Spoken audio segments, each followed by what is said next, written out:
and welcome to Bronx Talk. Tonight, it's the debate for the Democratic primary for Bronx District Attorney. The incumbent is Darcel Clark. She has served in this capacity since 2016 and is running in her third term. Her challenger is criminal defense and civil rights attorney Tess Cohen. Thank you both for joining us this evening. Folks, tonight's program is presented in partnership with the League of Women Voters, a nonpartisan political organization that advocates for informed and active participation in government and works to increase understanding of major public policy issues. The primary for the City Council is on Tuesday, June 27th. The early voting period is from June 17th through June 25th. For more information, including deadlines for absentee ballots, visit vote.nyc. Candidates in tonight's debate, I will direct a question to one candidate. That candidate will have 60 seconds to respond, and then the other candidate will get 60 seconds to respond to the question. Candidates will receive 30 and 15-second verbal warnings. The moderator, that's me, reserves the right to ask follow-up questions and to allow for rebuttals and dialogue. Please note that after the initial answers from each candidate, no statement can be longer than 30 seconds. Also, please note there will be no opening statements, but at the end of the program, each candidate will have 1 minute to offer a concluding comment. One final note before we begin, the questions on tonight's programs include those submitted by the candidates themselves. So both Darcel Clark and Tess Cohen, thank you for joining us. Ms. Clark, let's just start with you. Crime is obviously near the top of everyone's concerns in New York City and in the Bronx these days. What is your assessment of crime in the Bronx? What role does the DA's office play in not only combating it, preventing it, but ultimately seeing that justice is served? Well, Gary, thank you for that question. Crime is a priority to all Bronxites, and as district attorney, it's my responsibility to bring about public safety, working with communities, working with the police, working with anyone who lives and works in the Bronx. I have done so many things to make sure that we do everything that we can to combat crime, whether it's creating new bureaus in my office to deal with crime strategies, to deal with violent criminal enterprise, anything that will help victims of crimes, I have also done, as well as things to bring fairness to the justice system by bringing innovative ideas that a community justice bureau that deals with alternatives to incarceration as well. So it's a balance between public safety and fairness. Let me just ask real quick, and you can answer very quickly. Are you optimistic? Is it a, every day you see so many cases? Is it a difficult thing for you personally to see all the crime in the Bronx, or do you feel that maybe we're getting a handle on some things that we haven't had before? It's a difficult challenge, but as a resident of the Bronx my whole life, we have been through this before. This is not the first time that the Bronx has been through crime, and it won't be the last time. But what's important is that you think about the people. In order to resolve the issues of crime, you have to listen to those who live here. I grew up here my whole life in Soundview. I live in Wakefield. I know the people in every neighborhood in this county, and I am working with them to make sure I bring them the resources that they need so that we can stem the crime that we see. Thank you very much. Ms. Cohen, let's just talk about crime in the Bronx and your vision of it, and the same kinds of questions, alternatives, trying to combat it, and of course seeing that justice is served. So in the Bronx, we are not doing everything that we can do to prevent violent crime. The Bronx continues to be left behind when it comes to innovative solutions to prevent violence. One example I like to talk about is gun courts. Young people who carry guns are dealing with trauma. In fact, 81% of them have been shot at, 88% have had a friend or family member shot. And traditionally, DA Clark's response has been to incarcerate them for 2 years, which takes all of the reasons why a young person picks up a gun and makes them worse. It removes them from their family, it renders them unemployable, it increases their trauma, and it doesn't prevent them from picking up a gun because they're afraid for their lives. The Brooklyn has done something different since 2006, providing wraparound services that has been successful to combat crime, making them less likely. We didn't get that program until last year, 15 years after Brooklyn, 7 years into DA Clark's time here, and we've only had, as of February, 12 people graduate from that program. Thank you very much. Did you want to respond to that? Absolutely. Ms. Cohen is misinformed. I was a judge in this county for 13 years, an appellate judge for 3, 16 years on the bench. I know that the Bronx has been combating crime and gun violence for a long time. I was a part of that. And becoming DA, I knew that we had to bring innovation. That's why I started a community justice bureau with Alternatives to Violence. I worked with the Osborne Association and the Fortune Society to create a gun diversion program for young people, and they are successful. They are now part of the solution rather than the problem of gun violence. Thank you very much. Ms. Cohen, let's talk about experience. Obviously, D.A. Clark has been in office since 2016, has worked the day-to-day operations of the office in all that time, gathering hands-on knowledge that comes with the dozens of cases they deal with every day, managing, of course, hundreds of assistant DAs. What experience do you have that can compete with that and make voters think that you can be a better choice? Absolutely. I mean, to be clear, the DA's office right now is in crisis in the Bronx. We have incredibly high rates of turnover of prosecutors, far higher than anyone else. We declined to prosecute more murders, attempted murders, and sexual assaults than the other 4 boroughs combined. 3 out of 4 cases where sexual assault is charged, the case is dismissed, which means 3 out of 4 victims aren't getting justice. I have worked as a prosecutor, and I have succeeded as a prosecutor. I was the chief of the prescription drug unit, prosecuting doctors who flooded our streets with oxycodone, stole tens of millions of dollars from Medicaid.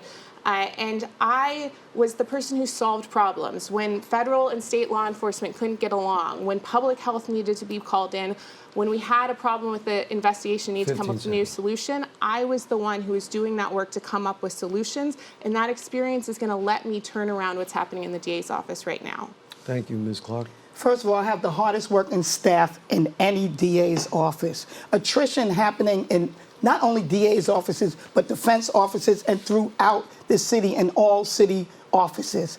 We work hard each and every day. I don't know where she's getting the numbers about declining to prosecute. Look, you want a DA that understands the people and the conditions in the community. I am not going to prosecute cases where I don't have the evidence. And what I do is I look at each case as it comes in and determine whether or not we can prove the cases beyond a reasonable doubt. We are prosecuting cases. Conviction is not a measure of success. It's about getting justice. And I am doing that for victims of crime. I am doing that for Bronx communities. And I am doing that for those who are accused of the crimes as well. Thank you. Did you want to respond? We're good? I mean, I think the data is very clear. Someone went and looked at the data for the last 5 years to see what's been happening in the DA's office. Attrition has been higher in the Bronx DA's office than any of the other time, that whole time. The data is very, very clear on that. Thank you very much.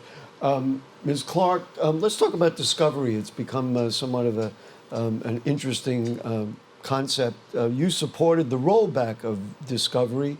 What's been the difficulty in meeting discovery requirements? Well, first of all, I was a DA that was in favor of discovery reform.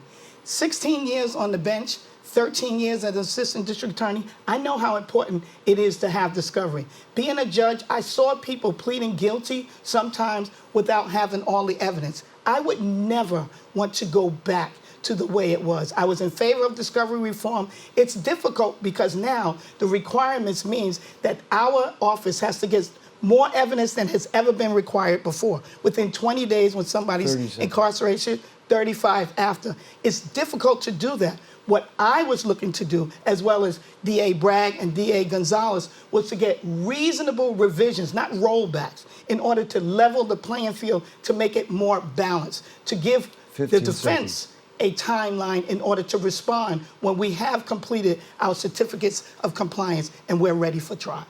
Okay, Ms. Cohen?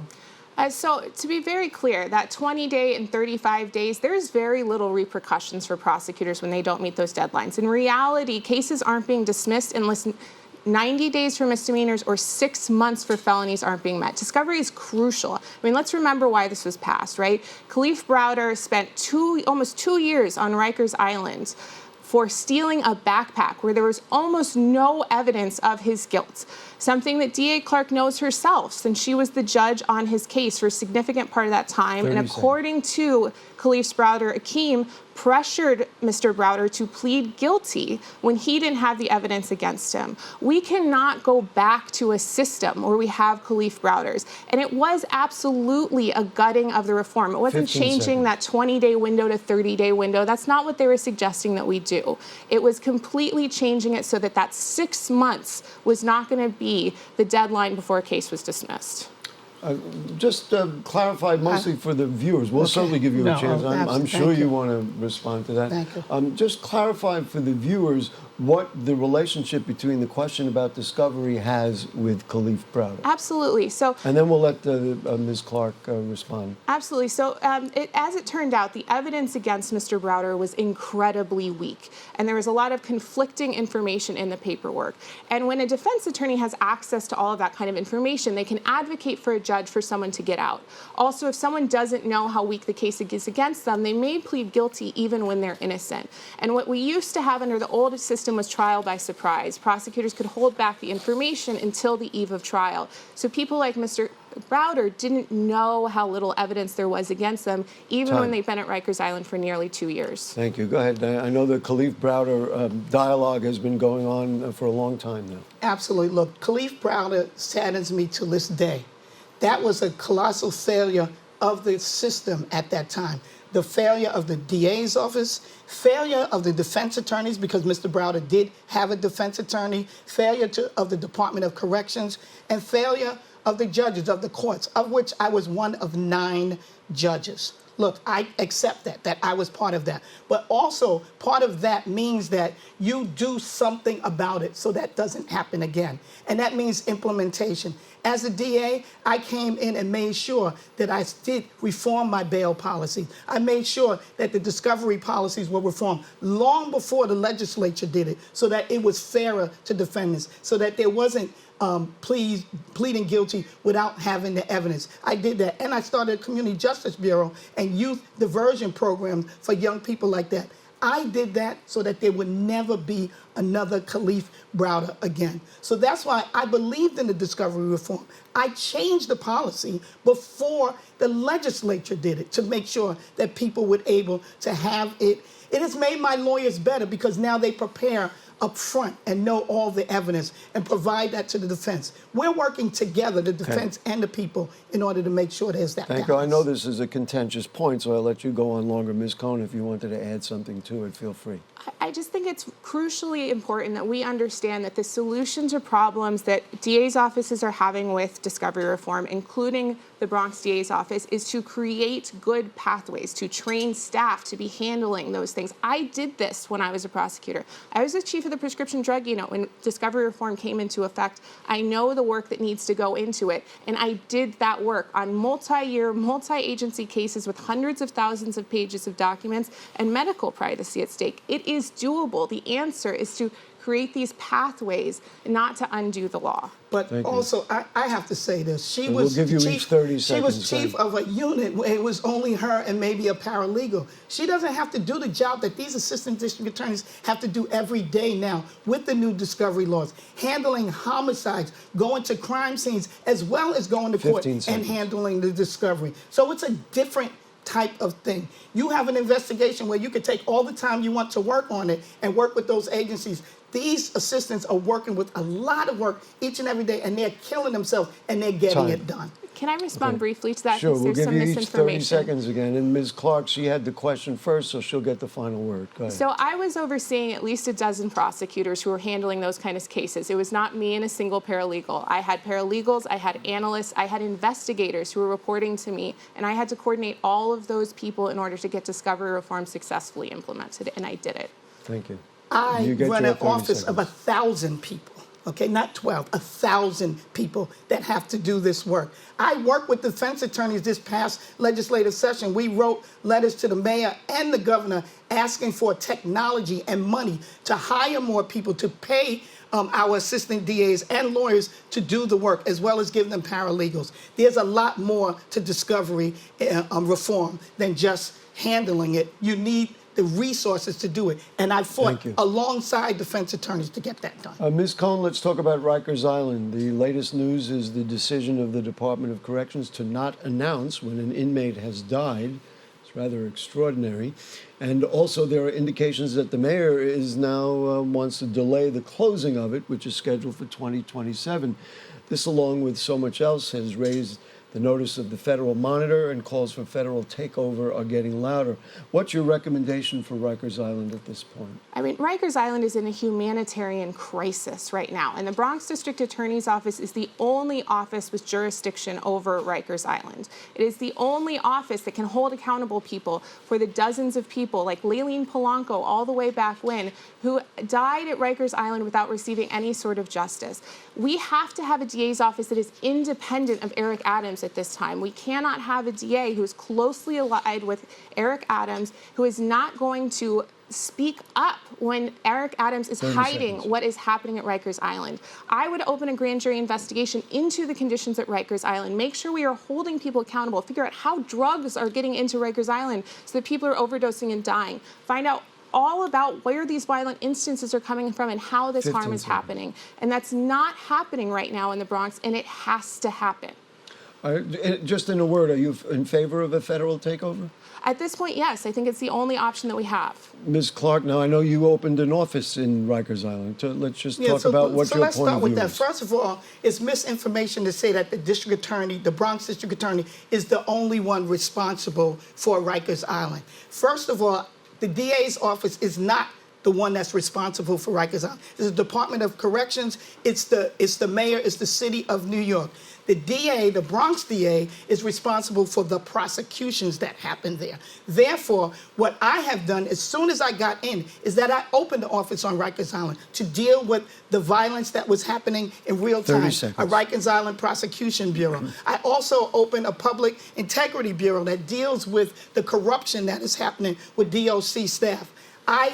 I work on getting scanners there so that the staff as well as visitors go through to make sure that drugs don't come through. But most importantly, I have done prosecutions. We've had over 300 indictments with 500 inmates on Rikers Island since in my term, and over 65 DOC officers who have been indicted in over 20 indictments. The indictments are happening. It takes time to do those investigations, but the work is being done. Same question, follow-up question for you. Are you in favor of a federal takeover at this point? I am in favor of anything that is going to bring justice, that's going to make Rikers Island more humane and more safe. But it's not my decision. Look, a federal judge is responsible for it. The Justice Department is involved. There's a Board of Corrections as well as a federal monitor. They're in a better position to determine whether or not it should be closed. But I think that it should be closed, and I was in favor of the closing from the beginning. You can get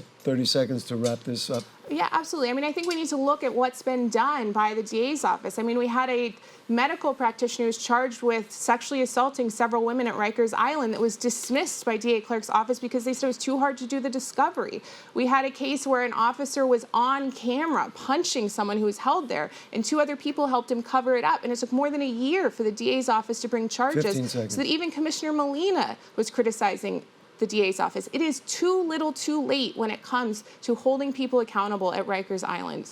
Thank you. And I think that she's misinformed to knowing that, it's hard to do that when you have several agencies. Look, there's been 4 Department of Corrections commissioners in my time. Every time there's a new administration, we have to start all over in order to establish relationships to get what we need to get done. There needs to be more transparency, and the city is in violation of that because they don't share the information like they should with the DA's office, with the federal monitor, or with the Board of Correction. It needs to be corrected. You get the final word if you want it, or we can move on.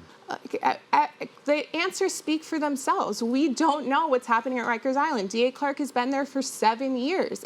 Enough is enough. I mean, we need to have more oversight there. Thank you.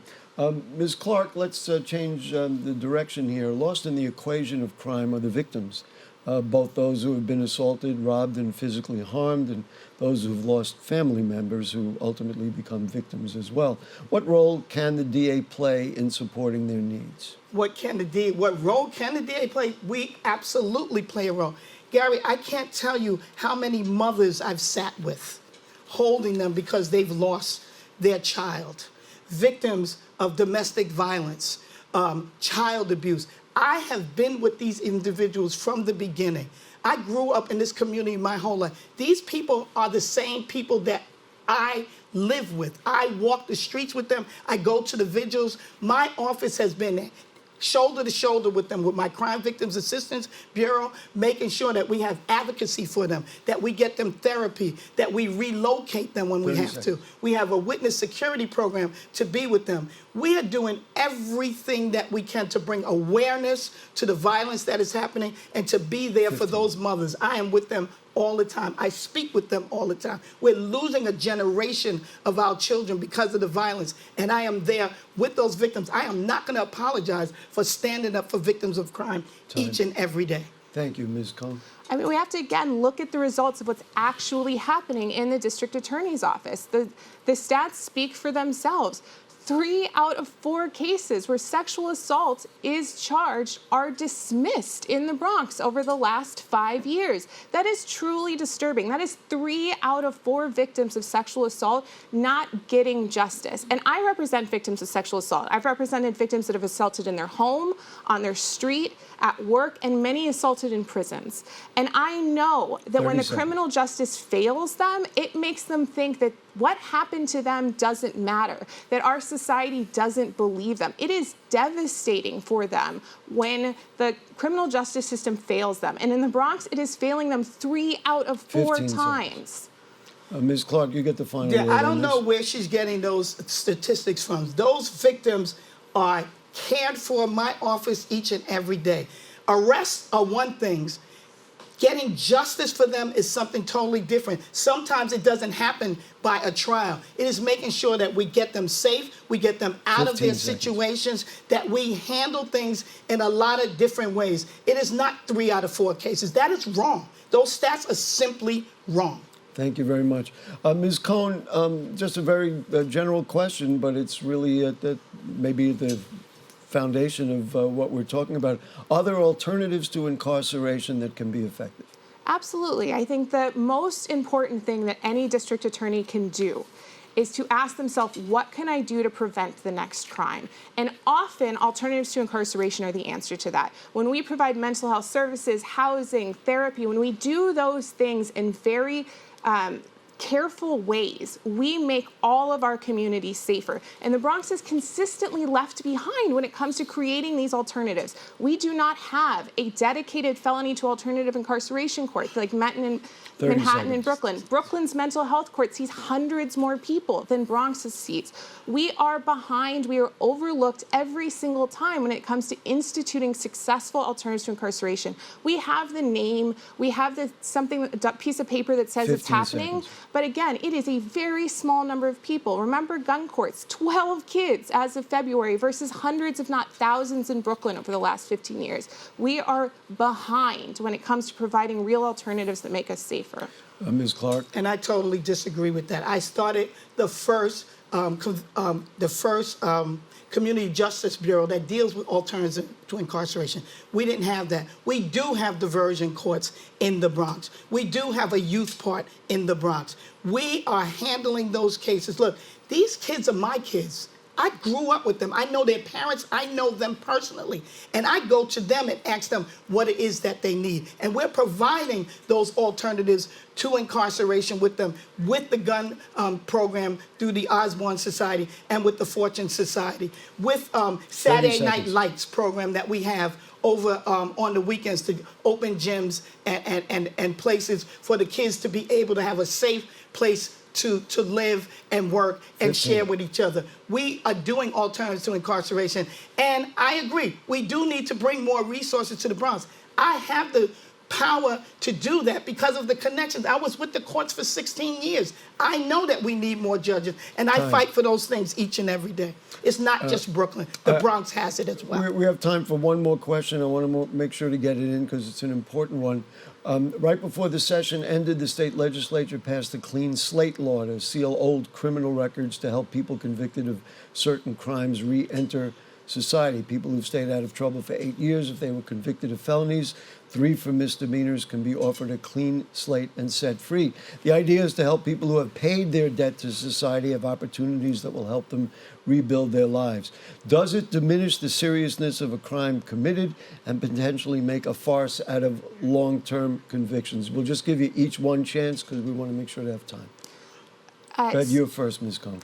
I'm a huge supporter of clean slate. What happens with the conviction is that we have perpetual punishment. And remember, those years are when people have been off of any sort of supervision for that length of time. So we're talking about people who've stayed out of trouble for significant periods of time. And without them, we see devastating consequences for people that ripple out to their families and to their community. In a place like the Bronx that has been over-policed and over-prosecuted for generations, the ability to seal records that devastate families economically is only beneficial to the Bronx. A single misdemeanor conviction reduces the lifetime earnings of a person 18%. So that person, their family, their community lose out on lifetime wages by 18%. But if we, with clean slate, that's no longer going to be true. People have a chance to have a new chance, to take a second chance. And that's important. Okay, you get the final word, and then we'll do closing comments. I support second chances for people. And long before Clean Slate passed, my office was doing that work in reentry.